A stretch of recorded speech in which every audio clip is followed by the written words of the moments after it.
केंद्र सरकारच्या रामकाल पथ प्रकल्पाच्या कामांना वेग आलाय। काळाराम मंदिर ते रामकुंड आध्यात्मिक कॉरिडॉर होणार आहे।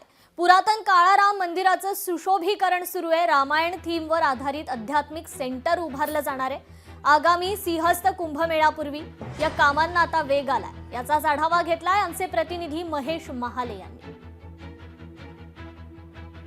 केंद्र सरकारचा महत्वाकांक्षी आणि नाशिककरांसाठी अत्यंत महत्वाचा मानला जाणारा रामकाल पथ, या रामकाल पथच्या कामाची जी तयारी आहे ती आता मोठ्या प्रमाणात तयारी जी आहे ती सुरू करण्यात आलेली आहे। काळाराम मंदिर परिसर ते रामकुंडापर्यंत असा हा रामकाल पथ असणार आहे आणि याची जर तयारी बघितली तर आता आजूबाजूला अतिक्रमण जे आहे ते काढण्यात आलेले। एकूणच केंद्र सरकारने या रामकाल पथसाठी मोठा निधी देखील मंजूर केलेला आहे। साधारणतः 200 कोटी रुपयापर्यंतचं हे सगळं काम असणार आहे। या कामाच्या तयारीला आता वेग आलेला आहे। खरं तर आगामी सिंहस्थ कुंभमेळ्याच्या पार्श्वभूमीवर हा अत्यंत महत्वाचा असा आध्यात्मिक कॉरिडॉर असणार आहे। एकूणच आध्यात्मिक असा हा संपूर्णतः जो कॉरिडॉर आहे हा नाशिकमध्ये साकारला जाणार आहे। एकूणच आगामी सिंहस्थ कुंभमेळ्यापर्यंत हे खरं तर काम जे आहे ते अत्यंत जलद गतीने व्हावं यासाठी प्रशासन जे आहे ते तयारी करताना आपल्याला बघायला मिळते आणि आता या तयारीला चांगलाच वेग आल्याचं देखील आपल्याला बघायला मिळतंय।